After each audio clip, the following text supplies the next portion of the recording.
Hello dear student, कैसे हो आप सब। आज हम ऑब्जेक्टिव क्वेश्चन की सीरीज स्टार्ट करने जा रहे हैं। ठीक है, आपके पास ऑर्गेनिक की पहली यूनिट थी structure and bonding in organic chemistry. ठीक है, इसकी थ्योरी हमने पूरी पढ़ ली थी, लेकिन आज हम जिसका स्टार्ट करने जा रहे हैं वो है ऑब्जेक्टिव क्वेश्चन, क्योंकि आपके एग्जाम के पर्पज से ऑब्जेक्टिव क्वेश्चन इंपॉर्टेंट है। ठीक, तो देखो कुछ ऑब्जेक्टिव क्वेश्चन को लेते हैं और उनको एक्सप्लेन करते हैं। सबसे पहला जो हमारे पास क्वेश्चन है वह है कि हाइड्रोजन बॉन्ड, आपके पास जो हाइड्रोजन बॉन्ड बनता है, हाइड्रोजन बॉन्ड में हाइड्रोजन परमाणु किससे जुड़ा रहता है। हाइड्रोजन बॉन्ड में हाइड्रोजन परमाणु किससे जुड़ा रहता है। ठीक है, in hydrogen bond hydrogen are attached with. ठीक है, तो आपको पता है हाइड्रोजन बॉन्ड में हाइड्रोजन किससे जुड़ा रहता है, फ्लोरीन, ऑक्सीजन और नाइट्रोजन से। हम शॉर्टकट में कैसे याद करते थे, फोन से जुड़ा रहता है। एफ यानी फ्लोरीन, ओ यानी ऑक्सीजन और एन यानी नाइट्रोजन।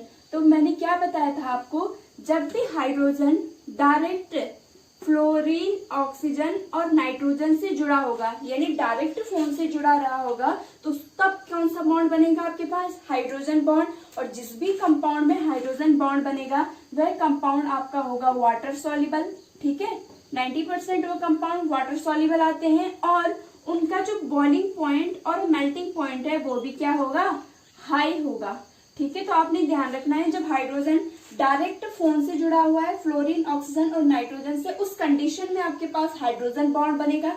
जिस भी कंपाउंड में हाइड्रोजन बॉन्ड बनेगा वो वाटर सॉल्युबल होगा और इसका बॉइलिंग और मेल्टिंग पॉइंट क्या होगा, हाई होगा। फॉर एग्जाम्पल अमोनिया ले लीजिए, NH3, इसमें हाइड्रोजन डायरेक्ट नाइट्रोजन से जुड़ा हुआ है, इसका मतलब इस मॉलिक्यूल में हाइड्रोजन बॉन्डिंग होगी। अल्कोहल ले लीजिए, ROH, इसमें हाइड्रोजन डायरेक्ट ऑक्सीजन से लगा हुआ है, तो इसमें हाइड्रोजन बॉन्डिंग पॉसिबल है। ठीक है, इसी तरीके से आप कोई भी एग्जांपल ले सकते हो। HF ले लिया, हाइड्रोजन डायरेक्ट फ्लोरीन से लगा हुआ है, तो इसका मतलब इसमें हाइड्रोजन बॉन्ड है। तो हाइड्रोजन बॉन्ड में हाइड्रोजन परमाणु किससे जुड़ा रहता है, फ्लोरीन, ऑक्सीजन और नाइट्रोजन से। आप शॉर्टकट में ध्यान रख सकते हो कि फोन से जुड़ा रहता है। सेकेंड जो हमारा क्वेश्चन है वो है highest boiling point is, highest boiling point is, निम्न में से किसका उच्चतम क्वथनांक है। ठीक है, आपके पास जो ऑप्शन है वो है H2S, सेकेंड ऑप्शन है आपके पास जैसे NH3 हो गया, थर्ड हो गया जैसे PS3 एंड फोर्थ हो गया CH4। इनमें से किसका बॉइलिंग पॉइंट सबसे ज्यादा होगा। ठीक है, अब देखो हमें नहीं पता, सपोज हमें नहीं पता कि किसका बॉइलिंग पॉइंट कितना है, तो हम क्या देखेंगे, ये H2S है, ये NH3 है, ये PS3 है, CH4 है। हाइड्रोजन सब में कॉमन है, लेकिन आपको एक चीज दिख रही होगी, NH3 में हाइड्रोजन डायरेक्ट किससे जुड़ा हुआ है, नाइट्रोजन से, इसमें सल्फर से जुड़ा हुआ है, इसमें फास्फोरस से जुड़ा हुआ है, इसमें कार्बन से जुड़ा हुआ है। अभी हमने कहा जब हाइड्रोजन डायरेक्ट FON यानी फोन से जुड़ा होगा तो क्या होगा, वाटर सॉल्युबल होगा और उसका बॉइलिंग पॉइंट और मेल्टिंग पॉइंट दोनों ज्यादा होंगे। यानी इन चारों में से सबसे ज्यादा जो बॉइलिंग पॉइंट होगा वह किसका होगा, NH3 का होगा। ठीक है, क्लियर है, due to hydrogen bonding. Third जो हमारे पास क्वेश्चन है, बंध लंबाई का सही क्रम लगाइए। बंध लंबाई या आप कह सकते हो बॉन्ड लेंथ का सही क्रम, बॉन्ड लेंथ का सही क्रम, यानी आपने इनको इंक्रीजिंग ऑर्डर में रखने हैं। ठीक है, आपके पास पहला है सपोज ये है कार्बन, सिंगल बॉन्ड कार्बन है। ठीक है, कार्बन सिंगल बॉन्ड कार्बन है। सेकंड है कार्बन डबल बॉन्ड कार्बन और थर्ड है आपके पास कार्बन ट्रिपल बॉन्ड कार्बन। तो आपने इनको बॉन्ड लेंथ के सही क्रम में लगाना है। अगर आपको बॉन्ड लेंथ याद होगा तो आप इंक्रीजिंग ऑर्डर, डिक्रीजिंग ऑर्डर सब में अरेंज कर सकते हो। आपको पता है कार्बन सिंगल बॉन्ड कार्बन की जो बॉन्ड लेंथ होती है वो 1.454 एंगस्ट्रॉम होती है। कार्बन डबल बॉन्ड कार्बन की जो बॉन्ड लेंथ होती है वो 1.34 एंगस्ट्रॉम होती है, कहीं पे 1.53 भी लिखा रहता है। और कार्बन ट्रिपल बॉन्ड कार्बन की जो बॉन्ड लेंथ रहती है वह रहती है आपके पास 1.20 एंगस्ट्रॉम। यानी अगर इंक्रीजिंग ऑर्डर में लगाओगे तो सबसे ज्यादा इसका, फिर इसका, फिर इसका, ये डिक्रीजिंग ऑर्डर होगा, इंक्रीजिंग ऑर्डर में लगा हुआ है, या आप ऐसे इंक्रीजिंग आए डिक्रीजिंग आए जो भी है आपको बॉन्ड लेंथ के हिसाब से क्या कर देना है, अरेंज। ठीक है, 1.54 सबसे ज्यादा सिंगल बॉन्ड का, फिर डबल का, फिर लास्ट में किसका आएगा, ट्रिपल बॉन्ड का। ठीक, नेक्स्ट क्वेश्चन है आपके पास बेंजीन है। आपको पता है बेंजीन में जो बॉन्ड लेंथ होती है, ठीक है, बेंजीन में जो बॉन्ड लेंथ होती है, सारी जो बॉन्ड लेंथ होती है वह कितनी होती है, चाहे कोई भी बॉन्ड लेंथ है वो कितनी होती है आपके पास, 1.39 एंगस्ट्रॉम। सारी बॉन्ड लेंथ 1.39 एंगस्ट्रॉम। पर ऐसा क्यों होता है, ठीक है, बेंजीन में जो सारे बॉन्ड है, चाहे वो सिंगल बॉन्ड है चाहे वो डबल बॉन्ड है, उनकी जो बॉन्ड लेंथ है वो इक्वल है, यानी 1.39 एंगस्ट्रॉम है। तो क्यों ऐसा हो रहा होगा, इसका रीजन है due to conjugation. Due to conjugation यानी संयुग्मन के कारण। संयुग्मन के कारण बेंजीन की सारी बॉन्ड लेंथ क्या हो जाती है, इक्वल हो जाती है। ठीक है, कॉन्जुगेशन मैंने पढ़ाया था। ये आपके पास बेंजीन है, double single double single double. ठीक है, अगर आप इसका रेजोनेटिंग स्ट्रक्चर बनाओगे, ये वाला बॉन्ड यहाँ आ जाएगा, ये वाला बॉन्ड यहाँ शिफ्ट, ये वाला बॉन्ड यहाँ शिफ्ट, इस तरीके से बन जाएगा आपके पास। अब ये वाला बॉन्ड यहाँ पे, ये वाला यहाँ पे, ये वाला यहाँ पे।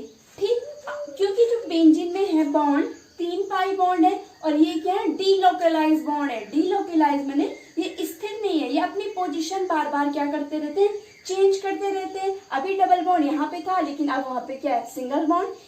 इसी के कारण, कॉन्जुगेशन के कारण बेंजीन की जो सारी बॉन्ड लेंथ है वो इक्वल हो जाती है, जो कि कितनी होती है, 1.39 एंगस्ट्रॉम। ठीक, नेक्स्ट क्वेश्चन है आपके पास, एथीन में बॉन्ड एंगल बताना आपने।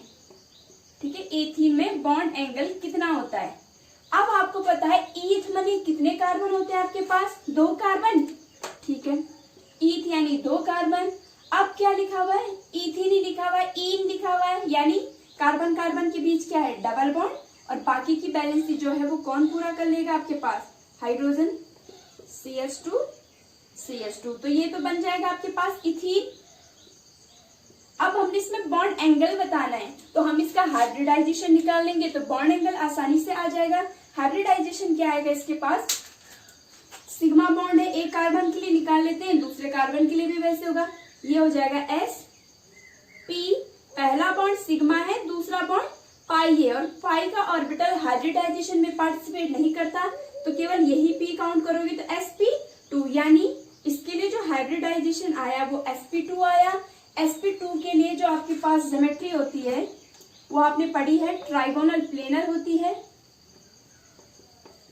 और बॉन्ड एंगल क्या होता है, 120 डिग्री। कैसे, ऐसे तो निकालते हो जैसे सेंट्रल एटम है A B B B, ये ABCD कुछ भी कर लो आप।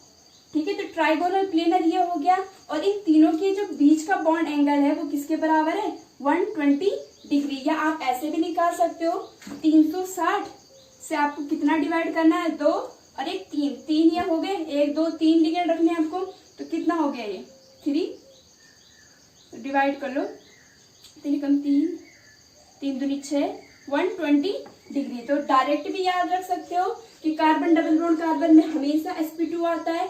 sp2 की ज्योमेट्री ट्राइगोनल प्लेनर, और ट्राइगोनल प्लेनर में जो बॉन्ड एंगल आता है वो क्या आता है आपके पास, 120 डिग्री। ठीक, तो ये ध्यान रखना आपने। नेक्स्ट क्वेश्चन है आपके पास, हमने पढ़ा था इंडक्टिव इफेक्ट।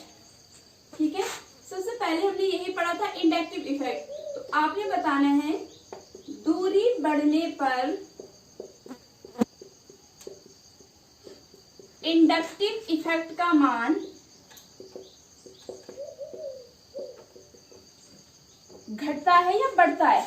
दूरी बढ़ने पर इंडक्टिव इफेक्ट का मान घटता है या बढ़ता है। देखो, जो इंडक्टिव इफेक्ट हमने पढ़ा था वो परमानेंट इफेक्ट था। ठीक है, क्या हो रहा था इस इफेक्ट में, कार्बन की कोई लंबी से लंबी चेन है। ठीक है, हमने इस पर कोई भी क्या जोड़ दिया, इलेक्ट्रोनेगेटिव ग्रुप जोड़ दिया, तो ये क्या करेगा, इलेक्ट्रॉनों को अपनी तरफ खींचेगा, कार्बन पर पॉजिटिव आएगा, इस कार्बन पर पॉजिटिव आया है, इस पर नेगेटिव आएगा। ठीक, तो ये किससे मांगेगा, बगल वाले कार्बन से। बगल वाले कार्बन ने इस कार्बन को इलेक्ट्रॉन दे दिए तो इस पर पॉजिटिव आ गया, ये इससे मांगेगा तो इस पर पॉजिटिव आ गया, ये इससे मांगेगा तो इस पर पॉजिटिव आ गया। तो इस फिनोमिना को क्या बोल रहे थे हम, इंडक्टिव इफेक्ट। लेकिन जैसे जैसे आप दूर दूर जाओगे तो इसका मान क्या हो जाएगा, कम हो जाएगा। दूरी पड़ने पर क्या होता है, इंडक्टिव इफेक्ट की वैल्यू कम हो जाएगी। देख रहे हो आप कितना ज्यादा पॉजिटिव चार्ज आ रहा है उस पर, उसकी वैल्यू क्या होती जाएगी, कम कम कम कम होती जाएगी। यहाँ पर सबसे ज्यादा अट्रैक्शन रहेगा, माइनस है, ये प्लस है। यहाँ पर थोड़ा कम, यहाँ पर और कम, यहाँ पर और कम, यहाँ पर और कम, यानी दूरी पड़ने पर इंडक्टिव इफेक्ट का जो मान है वो क्या हो जाता है, कम हो जाता है। नेक्स्ट क्वेश्चन जो है आपके पास, हाइपर कॉन्जुगेशन हमने पढ़ा था, हाइपर कॉन्जुगेशन। तो hyperconjugation is also known as, hyperconjugation को क्या कहा जाता है।